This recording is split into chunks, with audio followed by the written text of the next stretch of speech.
et bienvenue sur la chaîne L'anglais c'est cool. Aujourd'hui, je vais vous dire ce que je pense de la fac.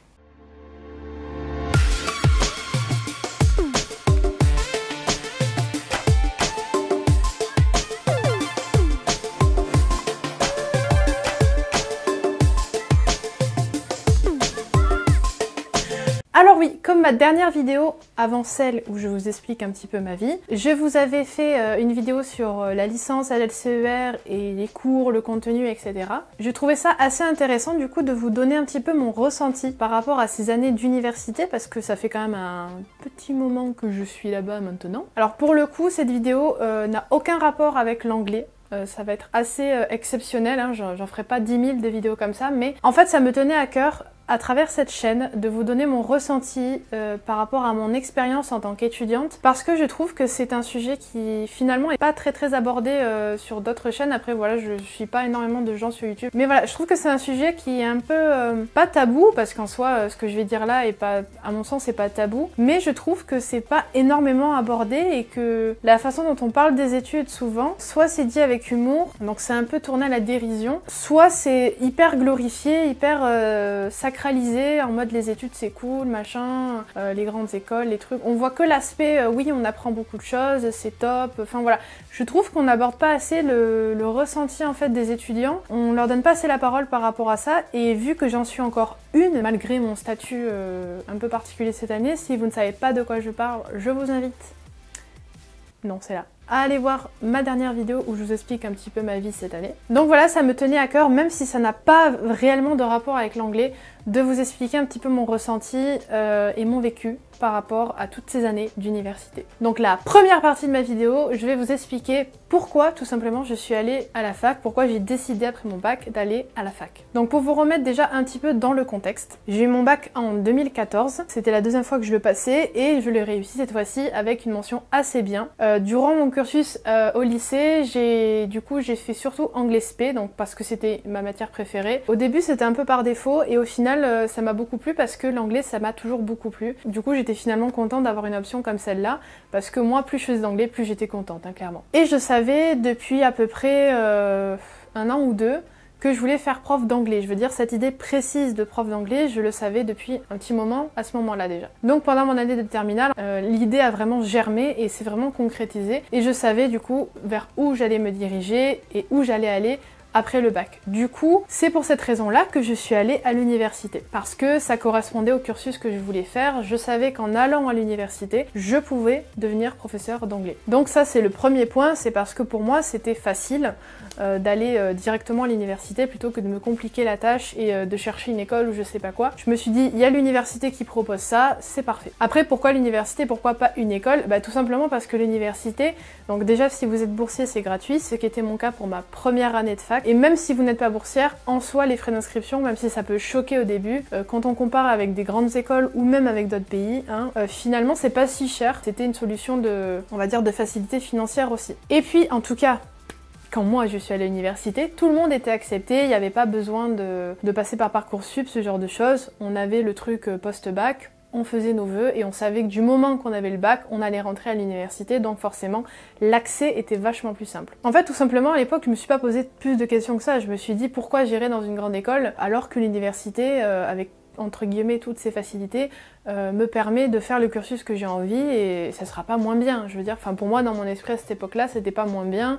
J'avais pas besoin de me prendre la tête à chercher une école chère. De toute façon, j'avais pas les thunes pour une école chère. Donc autant aller à l'université qui était gratuite la première année pour moi et puis après les frais d'inscription qui étaient pas non plus si onéreux que ça. Donc je vais commencer cette vidéo avec du positif quand même. Je vais commencer à vous parler de ce que j'ai aimé pendant ces années universitaires. Donc évidemment, je vous l'ai pas dit en début de vidéo, donc c'est même si je pense que vous l'aurez compris, petit disclaimer, je parle vraiment en mon nom et en mon expérience. Donc ce que je vais dire là, c'est peut-être pas valable pour tout le monde. C'est-à-dire que chacun a son ressenti propre par rapport à ses études, que ce soit à la fac ou dans une école, donc faut pas le prendre pour vous. C'est juste moi, je vous donne mon ressenti. Mais s'il y a des personnes qui se reconnaissent là-dedans, il n'y a pas de souci, tant mieux même. On peut en discuter dans les commentaires après que vous ayez regardé la vidéo. Vous pouvez me rejoindre sur certains points, comme vous pouvez ne pas me rejoindre sur d'autres points. Chacun a son propre vécu, sa propre expérience, selon déjà son background à la base, avant de rentrer à l'université et avec l'évolution qu'il y a eu au cours des années. Donc ce que j'ai aimé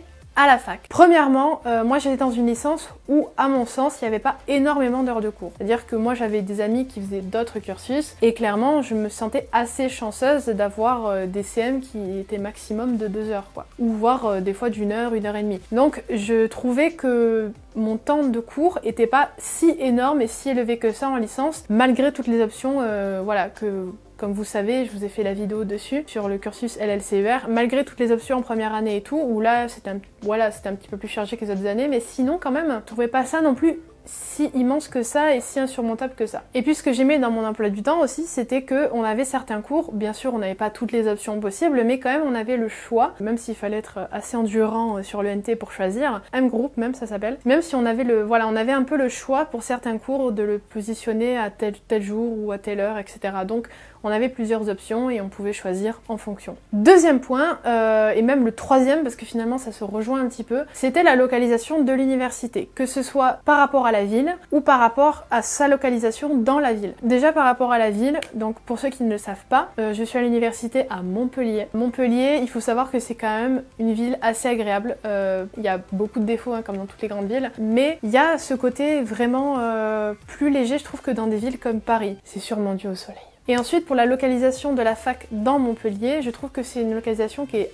assez sympa. C'est un petit peu reculé du centre-ville, on n'est pas très loin et en même temps on n'y est pas carrément. C'est un coin de Montpellier où vous avez facilement accès en fait à des coins de verdure à proximité donc et même au sein même de la fac d'ailleurs. Donc je trouve ça assez agréable aussi comme lieu d'études finalement. Ensuite, il faut le dire quand même hein, parce que je sais qu'on crache beaucoup sur les profs, les cours, etc. Mais durant ces années d'études, j'ai quand même appris un certain nombre de choses qui sont très intéressantes, qui m'ont aidé forcément pour mon futur métier de professeur. Donc je vais pas cracher là-dessus, je suis jouée l'étudiante aigrie qui n'a jamais rien appris et qui déteste tout le monde. J'ai eu des profs qui ont été géniaux, qui avaient une bonne pédagogie, qui arrivaient à transmettre vraiment leurs informations. Il y en a, ça existe, vous inquiétez pas. Il y aura forcément des cours où vous allez vous ennuyer parce que malheureusement vous pouvez pas choisir vos profs et le contenu du cours. Malheureusement ça fait partie du jeu. Ensuite, au-delà d'avoir rencontré des profs, j'ai rencontré aussi d'autres étudiants, d'autres personnes avec qui je suis toujours en contact aujourd'hui. Même les personnes avec qui je suis plus trop en contact ou voire plus du tout, c'est pas grave parce qu'elles ont permis que ce parcours soit plus agréable en fait. Ça a permis de voir qu'il y avait parmi certains étudiants une certaine solidarité, un certain soutien. Ça fait du bien de se sentir parfois entouré, d'être un peu dans la même galère si je puis dire, avec d'autres étudiants, de partager nos ressentis, nos connaissances aussi quand on révise ce genre de choses, de voir que voilà on n'est pas tout seul à pas avoir compris telle ou telle chose. Voilà, on se sent moins seul en fait, donc ça permet de vivre une expérience un peu plus agréable et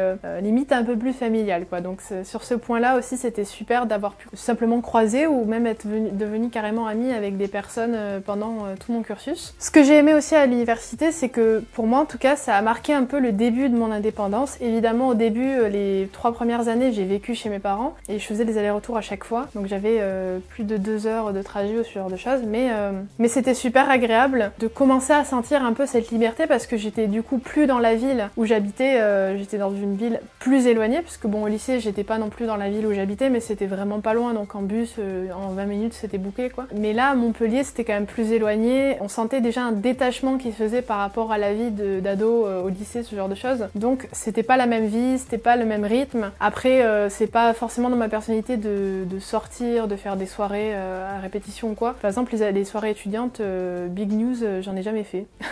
Voilà, parce que c'était déjà, j'habitais pas sur Montpellier, donc j'avoue que le soir c'était pas simple. Et puis c'est pas dans mon caractère. Voilà, moi je suis plus soirée tranquille. Voilà, moi les boîtes de nuit, des trucs comme ça, c'est pas mon truc. Commence à prendre ses repères en tant qu'adulte. Y en a pour certains qui prennent direct un appart, donc forcément ça les détache encore plus de leur vie d'ado, parce qu'ils doivent s'assumer plus ou moins seuls, donc du coup ça change la vie quoi, c'est clair que c'est pas la même chose. Ma seule responsabilité c'était de rentrer chez moi, de manger et de dormir, donc j'avais pas à penser à mon loyer, à mon appart, ce genre de choses, donc c'était une période où je commençais à avoir un peu mon indépendance, mais en même temps de manière très légère, très simple. Le prochain point que j'ai bien aimé par rapport à la fac, il pourrait aller autant dans l'un ou dans l'autre, mais je l'ai mis quand même dans la partie positive, parce que je trouve ça bien que ce genre d'endroit existe en fait, c'est la BU. Pourquoi je l'ai mis dans la partie positive aussi? Parce que j'y ai passé des heures, hein, littéralement. Je sais qu'il y a des étudiants qui aiment pas du tout cet endroit. La BU c'est calme, on est obligé de se taire en fait, donc clairement voilà, c'est quand même assez agréable. Là je me dis avoir accès à autant de contenu gratuitement, et je trouve qu'il faut pas cracher là-dessus non plus. D'avoir tout ça à disposition, c'est quand même bien. Avant-dernier point qui a été pour moi, mais ça vous le savez parce que je vous le rabâche depuis 10 ans maintenant, mais qui a été vraiment super pour moi dans mon cursus universitaire et que je trouve ça incroyable que ce soit mis en place, des programmes comme ça, des dispositifs comme ça. C'est Erasmus. Donc si vous savez pas pourquoi ça a été super, évidemment je vous invite à aller voir toute ma playlist Erasmus où je vous donne des conseils et où je vous raconte mon vécu. Mais voilà, je tenais à le mettre quand même dans la liste si jamais vous n'aviez pas compris encore. Ça a été une expérience géniale pour moi, hein. Je sais que c'est pas le cas de tout le monde, mais pour moi ça a été une super expérience et je l'ai mis dedans parce que ça a été ma meilleure année d'études en fait. Tout simplement, ma L3 ça a été génial, c'était une pépite. Et si c'est à refaire, comme vous le savez, je le referai 1 million de fois. Et en tout dernier, je l'ai mis en dernier parce que c'est pas hyper important, mais je l'ai mis quand même parce que pareil, je trouve que les choses comme ça, il faut quand même pas cracher dessus.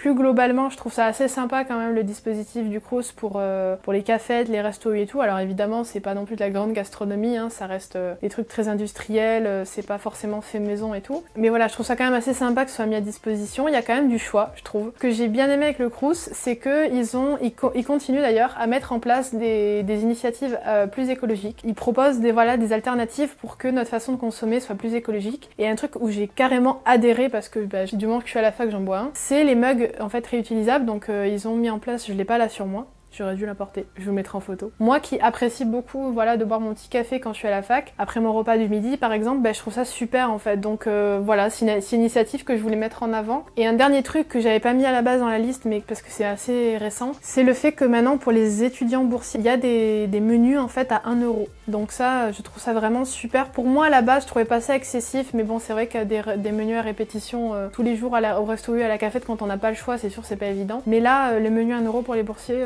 top. Vraiment, je sais que tout le monde aimerait que ça s'étende à tous les étudiants, mais déjà pour les boursiers, je trouve ça bien. Ensuite, troisième partie, ce que malheureusement je n'ai pas apprécié, je n'ai pas aimé à l'université. Alors là, ça va être une partie moins agréable pour moi dans la vidéo. J'ai vécu ça avec ma sensibilité à moi et je sais qu'il y a beaucoup plus d'étudiants qu'on ne le pense qui le vivent aussi comme ça et qui du coup sont pas bien à cause de ça. Donc voilà, ça me paraissait important d'aborder ce genre de points là aussi dans cette vidéo. C'est pour ça aussi surtout que je voulais la faire. Bien sûr c'est pour montrer le positif mais aussi montrer ce qui ne va pas, ce qui ne va toujours pas dans les études supérieures. Je vous demanderai de respecter ça tout simplement et si vous vous reconnaissez dans ce que je vais dire, n'hésitez pas à en faire part dans les commentaires, on est là aussi pour se soutenir. Donc le premier point négatif pour moi à l'université, mais je pense que ça peut s'étendre aux études supérieures en général, c'était la pression et le stress. Honnêtement, on était souvent mis sous pression avec un gros stress. Moi, il y a beaucoup de choses qui m'ont énormément stressée pendant mes années à l'université. Ça n'a pas toujours été simple. Il faut savoir une chose, c'est que j'ai jamais pris mes études à la légère. C'est-à-dire, pour vous donner un exemple concret, j'étais le genre d'élève qui en CM2 s'est mise à pleurer parce que j'avais une mauvaise note en maths et que j'étais persuadée que parce que j'étais pas à la hauteur, j'irais pas en 6e. Alors j'aimerais dire à cette petite fille qui était en CM2 et qui s'est mise à pleurer à cause de sa note en maths que voilà où elle en est aujourd'hui. Elle est en bac plus 4. Ça n'a pas été simple, mais elle y est arrivée. Si tout va bien cette année, elle ira même en master 2 et elle commencera à être prof.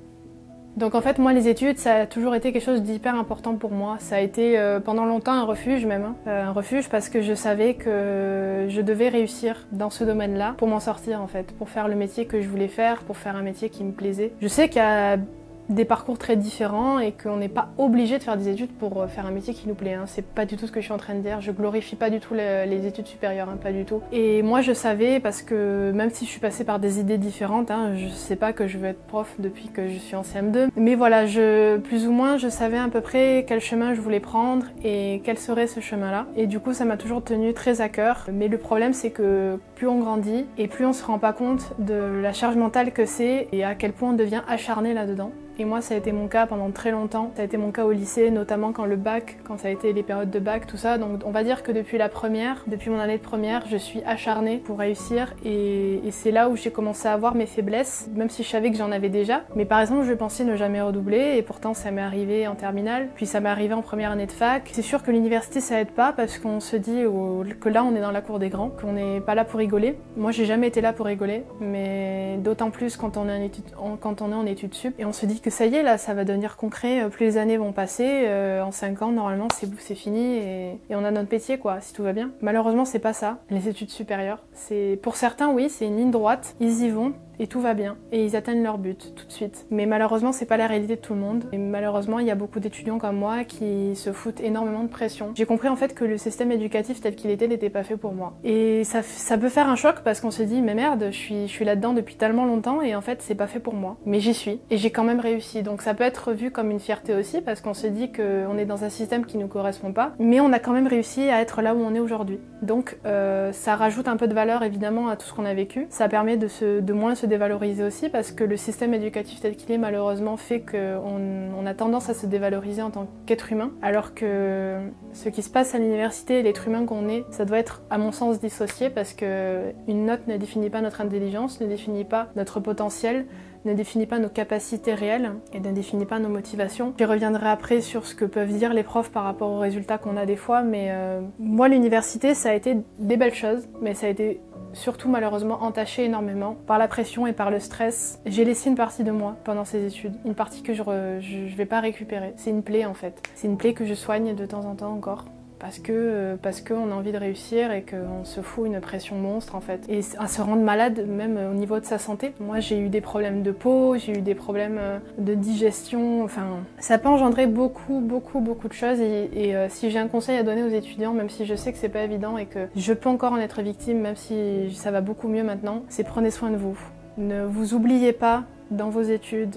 Vous n'êtes pas qu'un étudiant, vous êtes un être humain. Accordez-vous des moments de pause, des vrais moments de pause où vraiment vous prenez soin de vous, que ce soit peu importe pour regarder un film, faire une balade, lire un livre qui vous fait plaisir comme moi je vous ai parlé dans la dernière vidéo. Prenez du temps pour vous. C'est pas évident parce qu'en plus je sais qu'il y a des études où il y a encore plus de travail que moi je n'ai eu. Il y a trop de personnes qui mettent fin à leur jour aussi à cause de ça et il faut que ça cesse en fait. Il faut que ça cesse. Il faut que vous compreniez que le système n'a pas de sens en fait. Ce système-là n'a pas de sens. On y est parce qu'on a besoin de ce diplôme, on a besoin de ce cursus pour faire ce qu'on a envie de faire, mais le système il est fou. Il faut comprendre ça. Il est mal fait. C'est hyper mal fait. Je sais que à chaque fois, il y a des réformes, il y a des choses pour essayer d'améliorer la qualité de vie des élèves ou des étudiants, et il est mal fait parce qu'il est calqué sur notre société et cette société est mal faite en fait. Donc, si vous vous sentez pas à votre place, mais que vous y êtes quand même dans les études parce que vous avez entre guillemets pas d'autre option, ne vous blâmez pas parce que vous n'y arrivez pas, parce que vous vous sentez pas à votre place, c'est normal et vous n'êtes pas tout seul. On est beaucoup dans ce cas-là. Moi, j'ai des amis et c'est la même chose que pour moi. Une note, c'est pas qui vous êtes. Un semestre raté, c'est pas qui vous êtes. Et moi, je sais que c'est pas parce que vous avez pas travaillé ou parce que vous avez pas donné tout ce que vous aviez dedans. Et même si vous avez eu des coups de mou et que vous n'êtes pas donné à fond, c'est pas grave. On n'est pas des machines. On est des êtres humains. Il faut respecter ça aussi, quoi. Suite à ça, par rapport au stress et à la pression, ce qui fait qu'on a du stress et de la pression, c'est aussi la charge de travail. Certes, j'avais pas énormément d'heures de cours comparé à d'autres cursus, mais j'ai trouvé que j'avais énormément de travail. Et ce que j'aimerais dire, en fait, je sais que c'est pas forcément de leur faute, voilà, encore une fois, c'est le système qui est fait comme ça. Mais j'aimerais quand même prévenir les profs d'un truc, c'est qu'on n'est pas juste étudiant. On a d'autres soucis à gérer. Même quand on vit encore chez ses parents, et encore plus quand on a un appartement à gérer, parce que non, on n'est pas tous en logement étudiant ou en chambre étudiante, et même quand c'est le cas, on a quand même des choses à gérer. On a une vie, en fait, à côté de la fac. Il faut que ce système comprenne que, oui, on est étudiant, mais malheureusement, on peut pas tous se consacrer à 1000% dans nos études. On aimerait, moi la première, j'aurais aimé passer toutes mes années d'études à faire que ça, à faire que des études en fait. Genre pas à penser que je dois payer mes factures, pas à penser que je dois aller travailler, que je dois régler tel ou tel papier, mais on n'a pas le choix. On arrive à un stade où à un moment donné on peut plus en fait juste faire ses études, on n'a pas l'argent pour ça. Tout le monde n'est pas boursier et ceux qui sont pas boursiers ça veut pas dire qu'ils ont de l'argent. Loin de là, loin de là. On peut pas réussir en étant que la tête dans les bouquins. On a une vie à vivre en fait. On est dans un âge où on essaie aussi de profiter de cette jeunesse qu'on a et de cette liberté entre gros guillemets qu'on a aussi, de voir ses amis, de voir sa famille, de faire d'autres choses. Les études, évidemment, qu'on trouve ça important, on ne dit pas le contraire, mais on a une vie à côté et on a énormément de choses à gérer, vous imaginez même pas. Je sais qu'on vient de deux époques différentes avec nos profs souvent. On a des profs qui ont passé leurs études il y a 20 ou 30 ans et je sais que l'époque était très différente à ce moment-là, la façon de vivre était très différente. Mais n'oubliez pas une chose, c'est qu'aujourd'hui c'est plus comme ça. Il y a beaucoup de choses qui ont changé. Justement par rapport à ça, je voulais aussi aborder les remarques et les phrases assassines, comme on dit si bien, des professeurs par rapport à ça ou par rapport à plein d'autres sujets. Moi, il y a des phrases qui sont marquées à vie, que ce soit les profs à la fac ou les profs avant même. Moi par exemple, je vous la mets cette phrase, même si c'était pas directement, même si c'était pas à la fac, c'était au lycée, mais parce qu'elle m'a marqué énormément. Ça va mieux, j'ai travaillé là-dessus, mais ça m'a beaucoup marqué. C'est que quand j'ai redoublé ma terminale, j'ai conservé la plupart de mes profs, et parmi mes profs, une fois il y a eu un contrôle où j'ai pas eu une super note, j'ai dû avoir 8, quelque chose comme ça. Et parce que j'étais une redoublante, le professeur s'est permis de me dire que j'avais un problème psychologique parce que j'avais eu une mauvaise note entre guillemets et que c'était pas normal parce que j'étais redoublante et qu'en redoublant je serais censée avoir des meilleures notes. Vous dites ça à quelqu'un comme moi et même à n'importe quel jeune en fait, on sait pas qui on a en face de nous, vous dites pas ça en fait. Vous pouvez pas dire ça. Ok, j'ai plus su quoi dire en fait. Déjà j'étais pas une élève qui répliquait, mais là encore moins. Je suis restée stoïque en fait.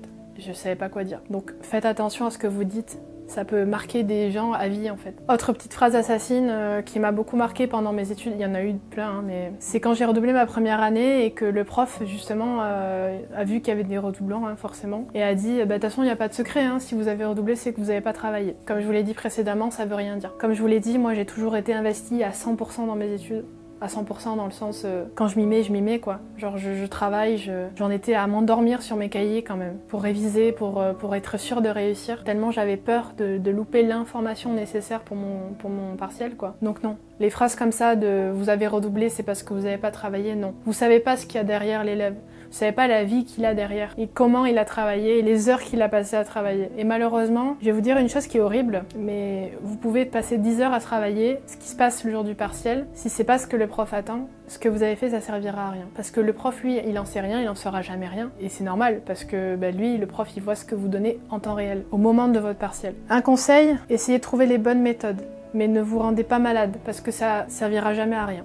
Malheureusement. Alors ça c'est pas des phrases assassines, mais ce qui m'a marqué aussi dans certains trucs que disaient les profs, c'est quand par exemple moi j'expliquais ma situation il y a 2 ans à une prof que pourtant j'affectionne, mais où je lui expliquais que j'avais pas été acceptée dans la formation que je voulais. Donc déjà c'est pas très agréable pour moi. Donc je fais une formation par défaut, mais je travaille 18 heures à côté de ça. Donc déjà je passe 35 heures hors de chez moi. Et en plus j'ai souscrit au CNED pour pouvoir passer mon concours. Parce que c'est ce que je voulais faire à tout prix. Ça c'était il y a 2 ans. Je explique ça à la prof, elle me dit... À un moment donné, il faut faire un choix, mademoiselle. Je lui dis oui, mais j'ai pas d'argent. J'ai des factures à payer. Elle a compris, après. Mais je veux dire, ce genre de phrases, vous les gardez en fait. Vous pouvez pas dire ça à un étudiant. Si un étudiant travaille, c'est pas pour le plaisir. À aucun moment, c'est agréable de jongler entre une vie professionnelle et une vie étudiante. Jamais. Je le vis encore cette année et je vous garantis que c'est pas agréable. Heureusement que je suis dans le statut où je suis pas obligée d'être forcément là à 100% tout le temps et que c'est moi qui gère ça. Mais quand même, quand on veut réussir comme moi et comme beaucoup d'autres étudiants, on veut être là en cours. On veut pouvoir s'entraîner et mettre toutes les chances de notre côté. Donc arrêtez de croire qu'on a le choix. Des fois, on ne l'a pas, malheureusement. Ensuite, pour repartir sur un truc un peu plus léger, voilà. Comme je vous l'ai dit, quand j'habitais chez mes parents et que j'ai commencé mes études, c'était pas dans la même ville que j'étais. Donc du coup, ça m'a valu de faire pendant 3 ans l'aller-retour entre chez mes parents et l'université en transport. Donc concrètement, de chez moi à la gare, j'y allais en vélo. Soit j'y allais, et ça c'est ce que je faisais le plus souvent en bus, quelques fois en voiture, mais c'était pas très pratique. Ensuite, je prenais le train. Du train, je prenais le tram. Et du tram, où j'arrivais, souvent je faisais le chemin à pied. Il y avait un bus, ça m'arrivait de le prendre quelques fois, mais souvent je faisais le reste du trajet à pied. Il y en a pour 5-10 minutes max, selon où vous avez cours dans la fac. Donc voilà tout le trajet que j'avais à faire. Pour vous donner un ordre d'idée, c'était minimum 2 heures aller-retour par jour. Donc ça, je vous avouerai que c'était pas ouf, quoi. Voilà, donc j'avais clairement l'impression de perdre mon temps. En revenant sur ce que je vous ai dit par rapport à la charge de travail, c'était affreux parce que du coup je me disais je vais rentrer à telle heure, j'ai de telle heure à telle heure pour travailler, mais à telle heure je vais devoir aller manger parce que c'est comme ça, c'est telle heure, c'est chez mes parents, c'est comme ça. Heureusement je pouvais travailler après manger, mais bon, après manger on a envie d'aller se pioncer quoi, ou on a envie d'aller se détendre un coup. Et je pouvais pas le faire tout le temps, je pouvais pas le faire souvent même. Hein. Donc moi j'attendais souvent que tous les partiels soient passés, en décembre par exemple, ce genre de choses, ou au mois de mai. Et après là je soufflais un coup. Alors quand vous ajoutez le travail à côté de ça, vous êtes claqué quoi. Vous êtes claqué, hein. Vous arrivez le soir chez vous, pas la peine de prévoir quoi que ce soit comme activité, vous êtes claqué. Évidemment, je vous ai dit qu'il y avait des profs très cool, qui m'avaient appris beaucoup de choses, etc. Bien évidemment, il y a aussi eu des profs qui n'ont pas été très agréables malheureusement, qui malheureusement n'ont pas une très bonne pédagogie, hein, faut le dire. Ils ont énormément de connaissances, alors ça c'est clair, ils ont une tête, leur tête c'est un livre quoi, ou des livres au choix, ou une clé USB, comme vous voulez. Mais c'est sûr qu'ils ont énormément de connaissances, mais ils ont aucune bonne méthode pour vous l'apprendre en fait, pour vous le communiquer. C'est triste. Malheureusement, il y en a plus que ce qu'on croit aussi des profs comme ça. Et si vous adhérez pas à ce système de je m'assois et j'écris, ce qu'on fait, hein, parce qu'on n'a pas le choix, mais surtout quand on est en CM ou ce genre de choses, mais les CM, stop quoi. Je comprends qu'il y a des choses à savoir et du contenu à savoir, mais s'il vous plaît les profs, faites un truc qui bouge quoi. Alors ça, j'ai travaillé là-dessus, mais ça a fait partie de la pression et du stress que je me suis mis, et ça fait partie des choses qui m'ont énervée quand j'étais étudiante, ou même quand j'étais juste élève au lycée ou quoi. Mais ça m'énervait de voir que des gens, parce que je le savais, ne foutaient rien, mais réussissaient quand même. Et voire mieux, beaucoup mieux que moi. Ça j'avoue, c'est un truc qui m'a toujours foutu en rogne. Autant les élèves, les bons élèves qui je sais travaillent et ont des bons résultats, eux, y a pas de souci, ça m'a jamais gênée, même si j'étais toujours envieuse, mais je disais, ils sont méritants, ils ont bossé derrière. Mais ceux qui ont jamais rien foutu, mais qui réussissaient comme ça, et des fois je me disais, c'est peut-être ça la solution, peut-être si on s'en fout, et qu'on y va comme ça, tranquille, les mains dans les poches, ça se passe peut-être mieux, parce qu'on n'a pas ce stress-là en fait. Et du coup, j'aurais la même note, mais en n'étant pas stressée. Je sais pas quelle est la bonne méthode, mais j'avoue que ça, c'est quelque chose qui m'énervait beaucoup à l'époque, mais parce que moi, j'étais complètement dans mon stress, dans ma pression, et de voir ça, ça me sortait par les yeux. Maintenant, je vous avouerai, ça me passe au-dessus. Au contraire, que les gens réussissent, y a pas de souci. Ce que je vais dire dans les prochains points, c'est peut-être lié que à mon université, mais je sais que ça peut être le cas dans pas mal d'endroits en France, ou dans d'autres pays d'ailleurs. Mais c'est des fois l'état des lieux en fait, genre l'ancienneté des bâtiments, le fait qu'il y ait des choses qui soient pas bien mises en place. Moi par exemple, quand il pleuvait, c'était un lac dans ma fac parce que il y avait des problèmes d'évacuation d'eau. Ça faisait partie des choses qui n'étaient pas très agréables. Ensuite, on sentait qu'il y avait des bâtiments qui étaient très vieux, limite pas aux normes aussi. Je sais qu'il n'y a pas beaucoup de moyens malheureusement des fois pour les études supérieures, pour les bâtiments, les universités, mais si l'État pouvait filer un coup de main de temps en temps pour ça, ce serait pas mal parce que clairement il y a des universités, elles vont tomber en ruine. Hein. Et du coup, ce que j'aimais pas trop aussi, c'était des fois le fait qu'on était dans des petites salles un peu quichées, surtout type préfa. Les préfabriqués là, c'était...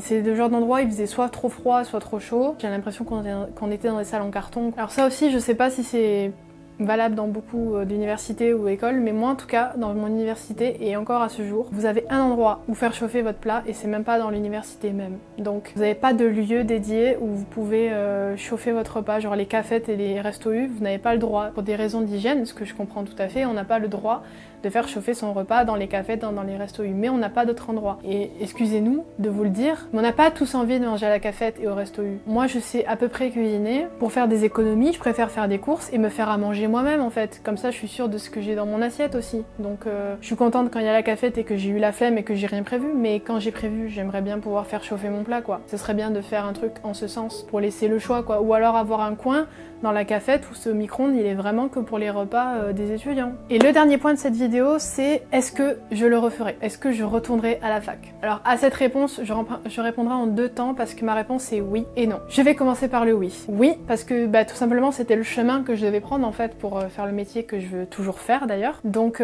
forcément que j'y retournerai parce que pour toutes les raisons assez positives que j'ai dites en début de vidéo aussi, et pour on va dire la praticité de la chose, parce que voilà, c'est pas très cher, ou voire c'est gratuit. C'était, en tout cas à mon époque, c'était très accessible. Et puis voilà, c'est quand même un cursus qui est quand même bien foutu, la licence, le master, etc.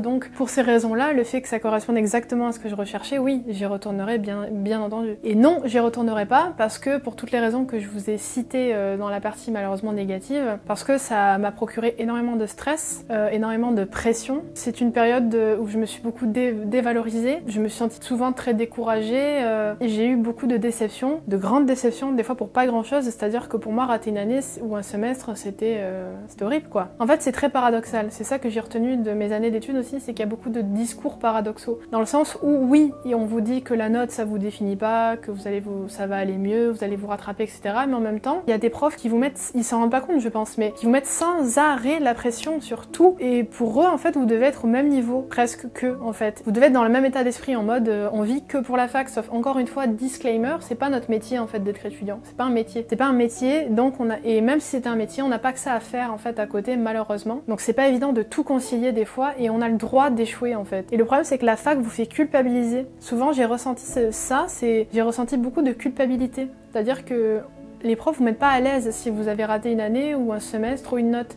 Il y a des profs, pas tous, il y en a qui sont bienveillants, mais il y en a qui vous cassent en fait et qui vous encouragent pas à aller de l'avant et à vous dire c'est pas grave, c'est normal qu'il y ait des ratés, voilà, en fait parce qu'ils sont trop dans ce système aussi et ça marche pas du coup. Des fois ça marche pas. Quand ton esprit, quand ta personne n'est pas fait pour ce modèle-là, c'est hyper compliqué et en fait on nous prend pas en compte. Et des fois je me suis demandé qu'est-ce que je fichais là ? Est-ce que vraiment j'allais rester là? Et pourtant je lâchais pas l'affaire, hein. J'ai jamais lâché l'affaire. J'ai jamais eu, même un mois de toutes mes années universitaires où je me suis dit là j'arrête, j'abandonne, je révise pas, jamais de la vie. Mais j'avais quand même des doutes existentiels où je me disais mais est-ce que je suis vraiment faite pour ça? Est-ce que je vais vraiment rester là? Est-ce qu'il n'y a pas un autre chemin? Et pendant longtemps, j'étais dans une vision tunnel un peu où je pensais qu'il y avait que ça en fait pour que je réussisse. Il y a que maintenant, depuis un petit peu l'année dernière où je me dis ouais mais peut-être qu'il y a d'autres chemins et peut-être que j'aurais pu emprunter d'autres chemins et c'est pas trop tard d'ailleurs, j'ai que 25 ans bientôt entre guillemets donc je sais ce que je veux faire, ça va pas changer. Je veux toujours être dans ce qui est de l'éducation. Comme je fais sur cette chaîne un peu, hein, tout ce qui est par rapport à l'anglais, ça c'est vraiment quelque chose d'important pour moi. J'aimerais bien aller au-delà de ça en fait. Et je me dis, peut-être j'ai d'autres options qui s'offrent à moi, qui seront moins stables, moins sécuritaires, mais peut-être vous serez plus épanoui aussi. Si vous voulez, je regrette rien en fait dans ce que j'ai fait parce que je l'ai fait, et je savais et je sais pourquoi je l'ai fait. Et ça me servira quoi qu'il arrive. Les connaissances que j'ai acquises sont là. J'ai plein de bouquins sur le sujet, je suis contente de l'avoir fait malgré tout parce que ça m'a apporté beaucoup. Et comme je vous l'ai dit, ça m'a fait rencontrer des super personnes qui sont toujours dans ma vie pour certaines. Et vous avez le droit aussi, si vous y êtes en plein dedans, de vous poser des questions et de vous demander s'il n'y a pas d'autres chemins. Comme je vous l'ai dit, les études, il n'y a pas que ça pour réussir dans la vie ou pour s'épanouir. L'essentiel, c'est de faire ce que vous avez envie de faire, de faire le métier qui vous plaît. Des fois, c'est à vous même de créer votre propre cursus en fait, votre propre chemin, votre propre formation pour accéder au métier que vous avez envie de faire. Vous pouvez même créer votre propre métier. Aujourd'hui, on a quand même la chance d'avoir accès à plein de formations en ligne. Clairement, ouvrez vos horizons un maximum et n'essayez pas de voir que la finalité de votre diplôme en se disant il n'y a que ça qui compte. Il y a plein de façons de réussir. Donc voilà, j'en ai fini avec cette vidéo, c'est une longue vidéo, j'espère que vous la regarderez jusqu'au bout. Mais voilà, ça me donnait vraiment à cœur de vous en parler, à cœur ouvert, sans filtre, en toute transparence. Parce que voilà, pour moi c'est un sujet qui est pas assez abordé et je trouve ça dommage. Surtout de point de vue d'étudiant, un petit peu dans mon profil en fait. Et je trouvais ça important de donner la parole. Donc si jamais vous avez envie de parler de ça dans les commentaires ou pareil sur les réseaux, de me rejoindre pour qu'on en discute. La parole est ouverte, surtout soyez hyper bienveillants dans vos commentaires parce que voilà, on a tous eu des expériences différentes. Sur ce, je vous fais de très très gros bisous et je vous dis à bientôt dans une prochaine vidéo. Bye bye!